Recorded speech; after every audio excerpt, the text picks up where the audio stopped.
Got questions about the Brazos, no more unknowns.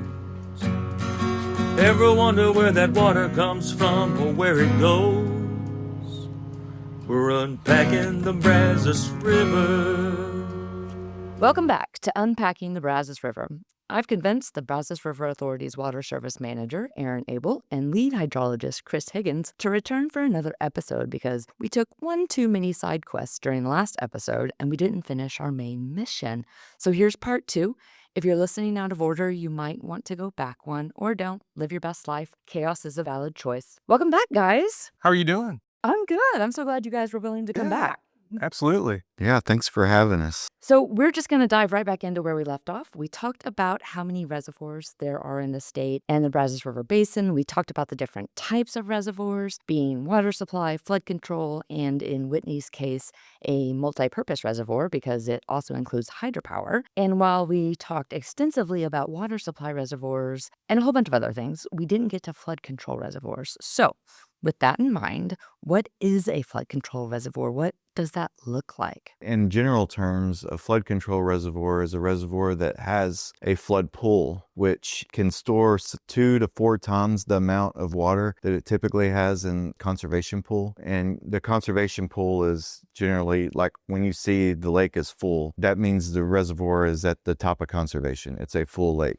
I'll give you an example, like Lake Whitney stores over 600,000 acre feet in its conservation pool, but it can hold up to an additional 1.4 million acre feet of water during a flood event and hold that back. Back to the general description, these flood reservoirs, they store water during the flood and they attenuate it over time. They release it over time to reduce downstream flooding. Within these flood control reservoirs, when they enter a flood event, it may be at top of conservation. So the flood control pool volume, that 2 to 4 times the volume of the water supply, is available for inflows to enter the reservoir and the lake level to rise and rise greatly. Like sometimes, we'll see 20 to 30 foot rises in these reservoirs during flood events. And the Corps, when they plan these reservoirs, and BRA was part of that planning process, we actually provided funding for the actual capital improvement of some of these dams. So we are a part of the flood control aspect through that. But in the planning of those reservoirs, the Corps actually purchased a lot more land that allows them to inundate a lot more property than BRA reservoirs can, because all of our reservoirs, there's property owners right up to the shoreline in a lot of times. So when we talk about inundate, you're talking about like the parks, the literal property that surrounds the house of the lake. Okay. And that they can basically flood.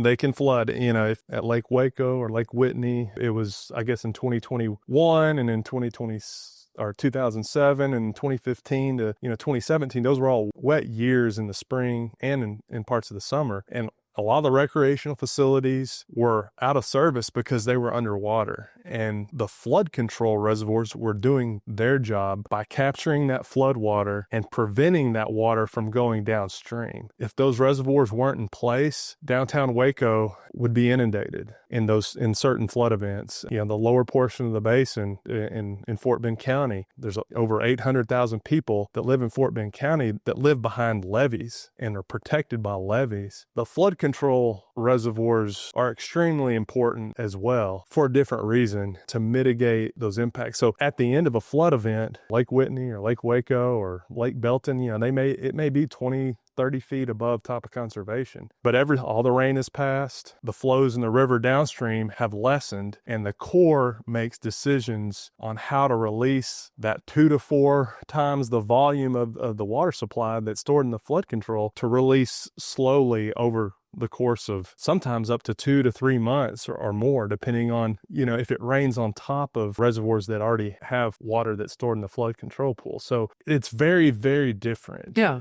And it's essentially contrary to what water supply is. Water supply wants the reservoirs as full as possible at the end of a wet period. The flood control reservoirs, they would like to have all their flood control pool completely evacuated to prepare for the next flood. Right. When you say top of conservation, is that an imaginary line? No, it's a defined. It's usually based on mean sea level, elevation from mean sea level. Yeah, I guess I don't mean is it imaginary? I guess I mean it's not like if you're looking at the lake and it looks full, does that mean it's top of conservation? No, they'll have lake elevation gauges and then also staff gauges. And so there's a specific defined elevation for top of conservation at each reservoir. Okay. For our 3 reservoirs, or at least some of our reservoirs, BRA reservoirs, we have operational full levels. And operational full levels are not necessarily top of conservation. If it looks full, it may be close to conservation, but it may be the operational full level. Because we don't have a flood pool, if we kept our reservoir at the very top of the gates, if you went out there and you looked at the reservoir level and you looked at where it was on the gate and it was at the very top, we wouldn't have any time to react to any type of flood event. As soon as there was additional inflow, it would begin overtopping over our gates. So we have to build in a cushion in order to manage our lake safely and effectively. And so that's why we have these operational full levels. Yeah, so at Lake Granbury, we only have about 3 inches of vacant storage when it's operationally full. Gosh, that doesn't feel like a lot. Yeah, between the operational full level and the top of the gates. At Possum Kingdom, we call our operational full level at elevation 999, top of the gates, and the emergency spillways at elevation 1000. So we have a 1-foot buffer, and sometimes in large flood events, the lake level will get above 999. Conversely, at Lake Limestone, those gates were designed such that the top of the gates are actually 2 feet above the top of conservation. So even if the lake level is at top of conservation, we still have what's called a 2-foot surcharge to temporarily store water during large flood events. I know we have some educational videos out there that explain this in more detail, but I think we've gone down a rabbit hole a little bit, but that's fine. So is what we have, like R3, Possum Kingdom, Lake Granbury, and Lake Limestone, is the main water supply a permanent thing? Could it ever be like reprogrammed or restructured to also act as flood control? No. Why?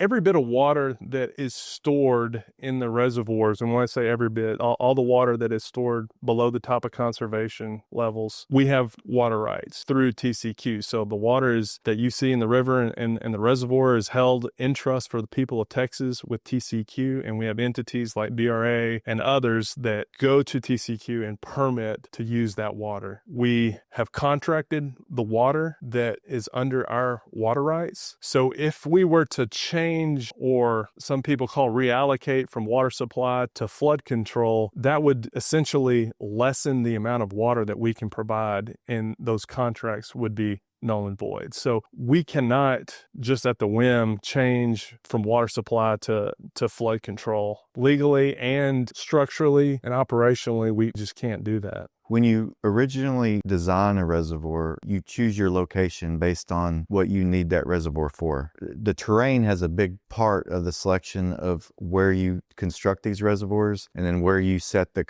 top of conservation pools and the different pool levels. The reason why we can't convert from water supply to flood control is we don't own the land that would be able to be used for flood control. And of course, the dam has to be completely reconfigured. So that's cost prohibitive. But even if you could do that, there's private property that is owned from the top of conservation upwards. BRA does not have the authority to inundate certain parts of the land around the reservoirs that are already owned by private citizens. We're not going to intentionally flood people's home to make it a flood control reservoir. Yeah. I mean, that makes sense. So we can't go up. We can't go out. Why can't we go down? Can we not dig out the bottom Oh, very good question. of the lake and make it deeper? That question comes up all the time. And what you're talking about is dredging. And we've looked at that.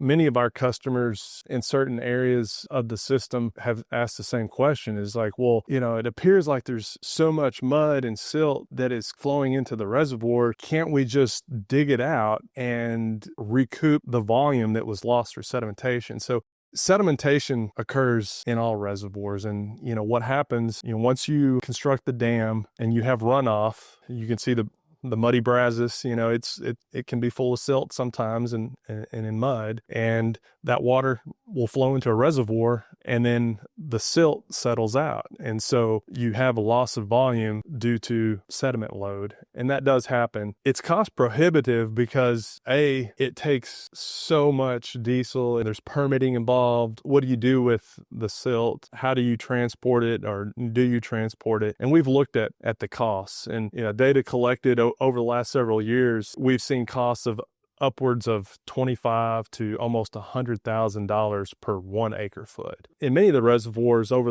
the life of a reservoir, say for instance, at Possum Kingdom, when it was first planned and developed back in the mid to late 30s, we thought we could store about roughly 720,000 acre feet of water. We've done surveys over the years, but some of the more recent surveys, suggest that there's only about, a little over 500,000 acre feet of water stored. Part of that could be the uncertainty in the technology of determining volume of reservoirs back then, but part of it is sedimentation. And so you're talking about tens of thousands of acre feet, and that's just the storage amount that you could remove, but that doesn't equate to how much water you can actually use based on the recovered storage. And so it's really cost prohibitive to go down that route. There's certain areas in the country. I know at Kansas, they have some reservoirs and some sediment control projects where they're releasing the sediment downstream. If you can stir up the sediment, you could release it downstream. That there's some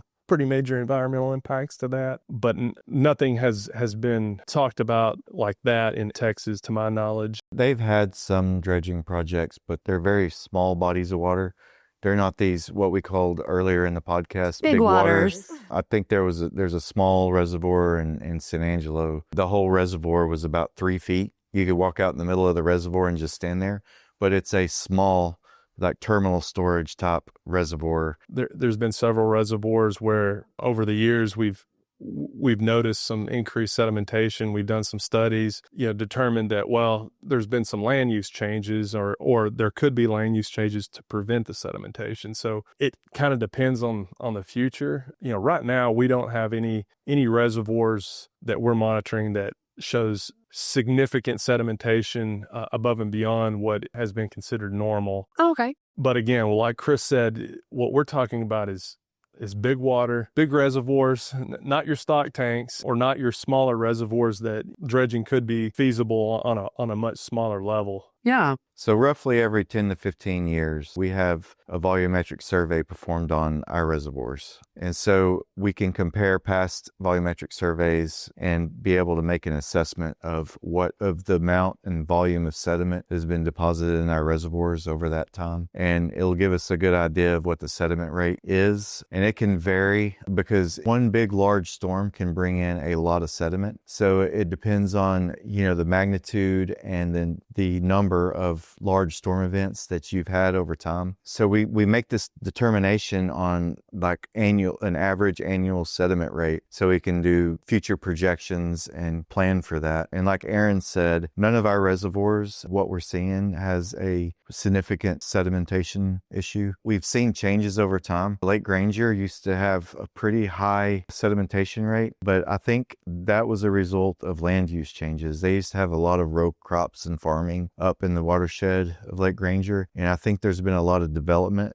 over the years, and so now you've seen a reduced sed rate into Lake Granger. And let's go back to water supply a little bit. We talked a bit earlier about if I was super downstream or in the lower part of the basin and I needed water and there wasn't water in the river, I would reach out to us and say, send me water. If we're working with our water supply system of reservoirs, which is R3 and the 8 U.S. Army Corps of Engineer reservoirs, how do we decide who is sending me water downstream? I can take a stab at that one, Charlie. This is one of those topics, like some of these others, where we could spend this whole podcast on. Well, actually, for like this one, we could do a whole series of podcasts. I don't think she's going to invite us back, Chris. Yeah. I'll try to summarize it as best as I can. We have 11 reservoirs in our water supply system, as we stated. The biggest driver in our water supply release decisions is our lower basin customers and their demands and their need for water. So when the stream flow in the lower basin gets down to a level where they physically can't divert the water, where their pumps will start cavitating, where they can't take the water, they need to augment that stream flow with releases of stored water. And so the call is made by our customers. They have eyes on the ground. They have the contracts with BRA for that water. They make the call on the water. BRA doesn't make that decision. And another large component of managing the Brazos Basin and its water supply system is the Brazos Water Master. So the Brazos Water Master is involved, our lower basin customers are involved, and BRA is involved. And we have frequent meetings with that group to assess conditions and make determinations on the need for water supply releases throughout the year. Even when it's wet, we maintain a relationship with those guys, with those customers and the water master. When we get to that point, number one, there's several reservoirs in our system that we would never use, that we would never release water from, because they're smaller reservoirs and they have high local demand. And we use those reservoirs predominantly for that local demand. And so you got Lakes Aquila, Granger, Lake Georgetown, and Lake Proctor. Those are kind of 4 reservoirs you can kind of take out of the BRA water supply system of 11 reservoirs. The other major component of it is, what is the current climate? What are the conditions in the basin? Is one part of the basin experiencing a drought and the other is not? But with the Brazos Basin being so large, at 42,000 square miles, roughly the same size as the state of Tennessee. And that's kind of a luxury for the BRA. With having such a large drainage basin, it kind of has built-in drought resiliency. So you can be experiencing drought in one part of the basin where you're not in other parts of the basin. A good example is the last drought. The 2022-2023 drought was a pretty severe drought, but that impacted the Little River Basin. The upper part of the basin, the main stem with Granbury and Possum Kingdom and Whitney, those lakes fared fairly well through that drought. It allows us to leverage the wetter parts of the basin. And we're also looking at multiple other factors. We're looking at intake elevations for our lakeside customers. We're looking at the implementation of our drought contingency plan, which part of the system is in some level of drought stage or is in the worst level of drought stage. We're looking at firm yields. A firm yield is just, the reliable supply of that reservoir, and we take into account the local demand. So BRA, when we're looking at this, we're ensuring that when we do release stored water from a reservoir, that we're also going to be able to supply those local demands and get through this drought. So when we start making decisions on which reservoirs to release from and how much, all those factors are in consideration. Typically what we'll do is we'll leverage Lake Whitney and Lake Somerville. We have one customer in Lake Somerville. It's a fairly large reservoir.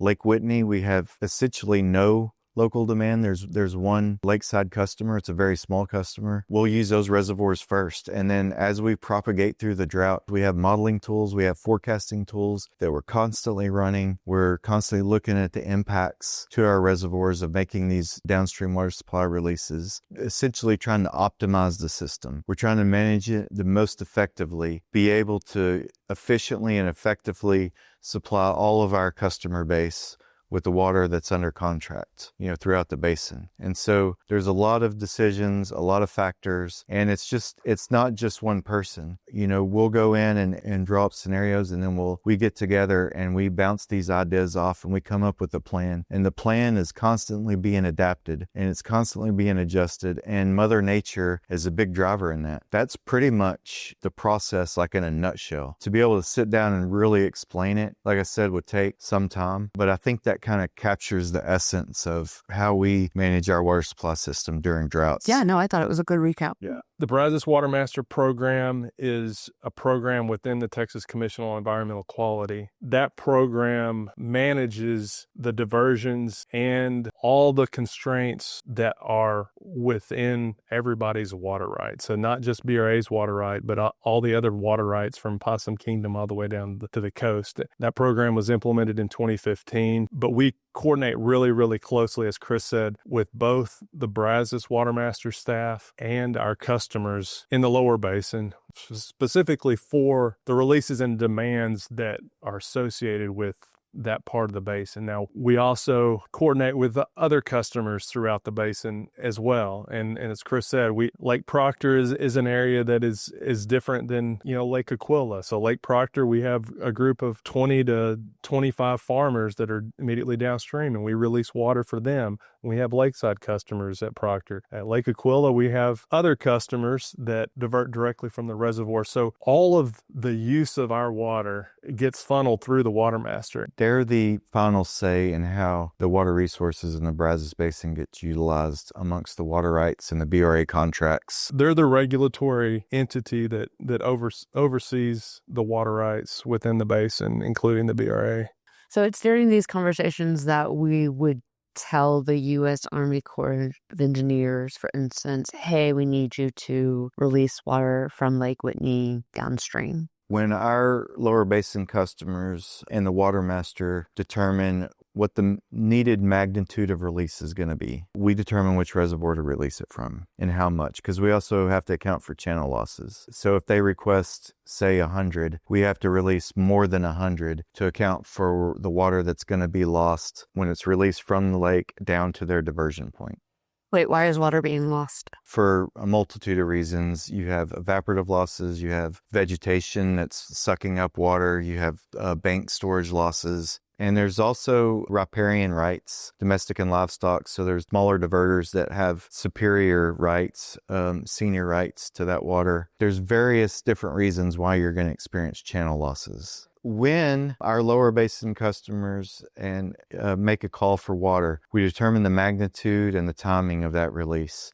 And we determine which reservoir that we're going to release from, kind of based on that whole scenario that I just went through. So we have people taking water who are living right next to the lake. We have those who are 40 miles from a lake. We have those immediately downstream of a lake. How are we, keeping receipts? Like, how are we tracking every gallon that gets pulled out of the river by a city or factory or? It's changed over time. Before the Water Master program was established in June of 2015, our customers, their water reporting is defined in their water supply agreements with the BRA. The customers would have to report, all the customers up and down the basin would have to report how much they used by the 15th of the following month. Now it's a lot more complicated post Water Master. Our lakeside customers still report in that manner, but our lakeside customers, we're in constant coordination with them because they have to provide estimates of what they're going to divert. And then they have to provide what they actually diverted within 7 to 14 days after they diverted it. We're constantly getting these water reports from our downstream customers. We have to manage them a little bit different because they're commingled with other water rights in the basin. And so in order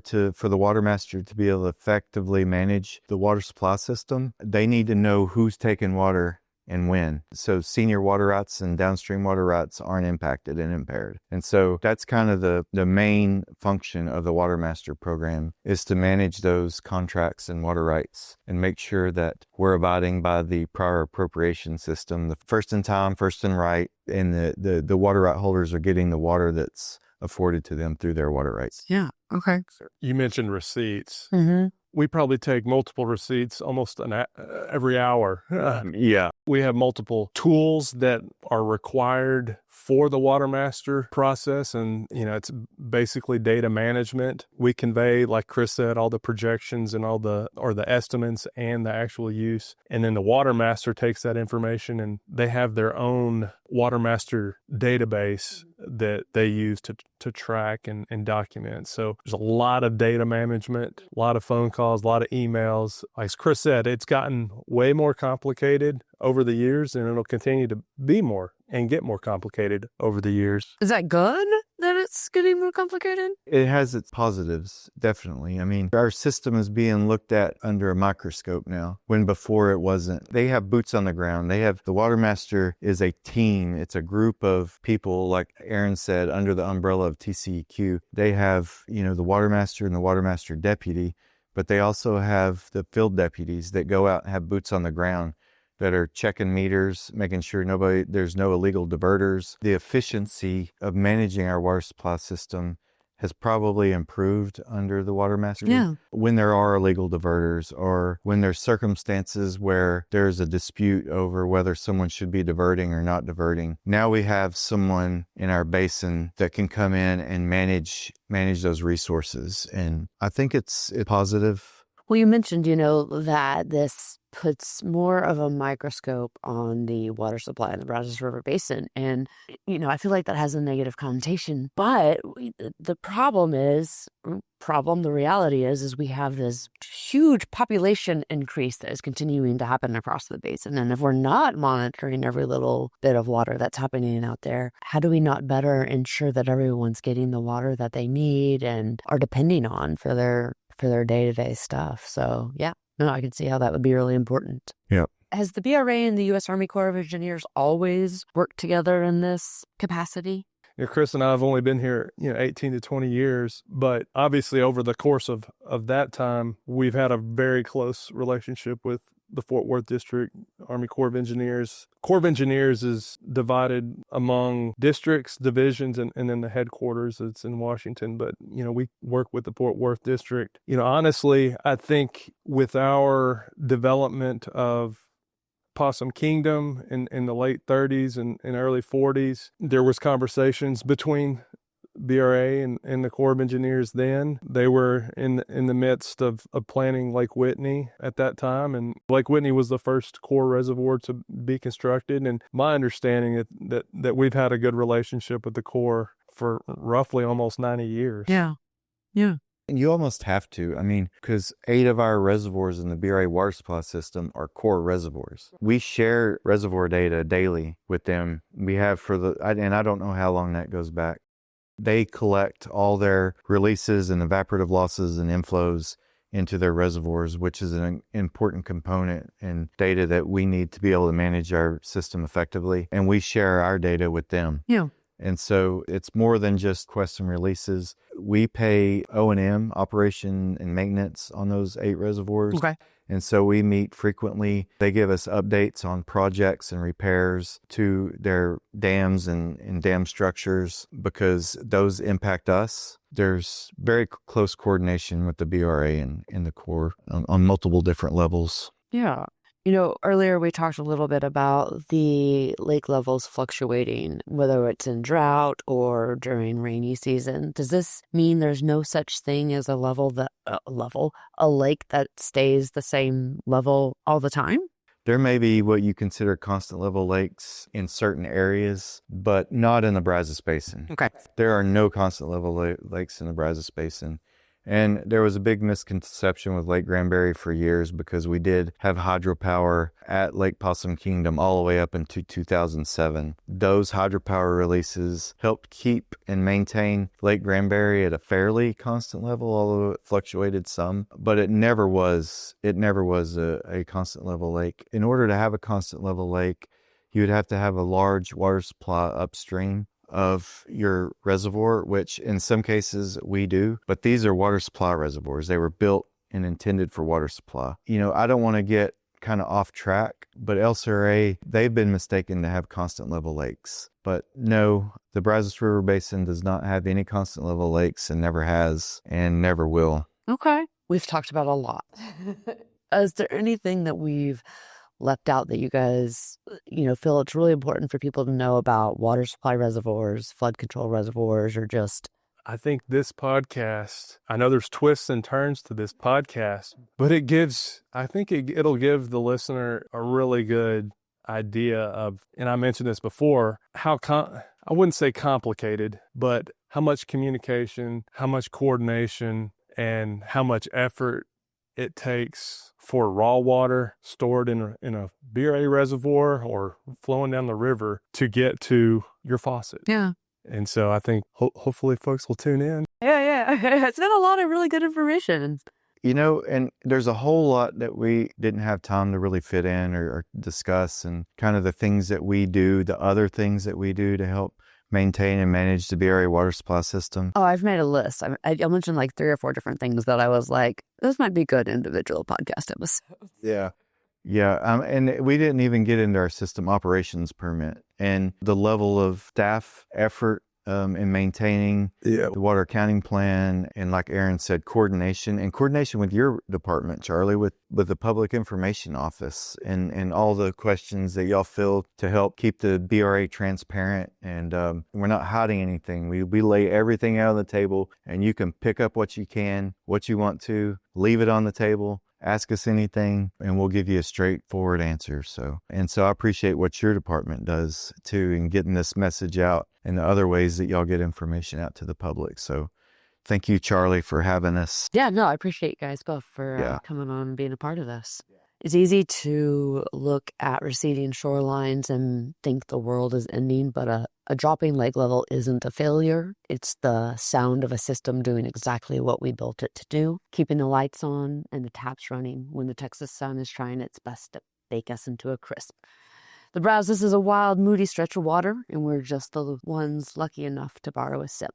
Next time you're out on a boat, take a second to look at that dam. It's not just a wall. It's the reason we're all still here. Catch you next time on Unpacking the Brazos River.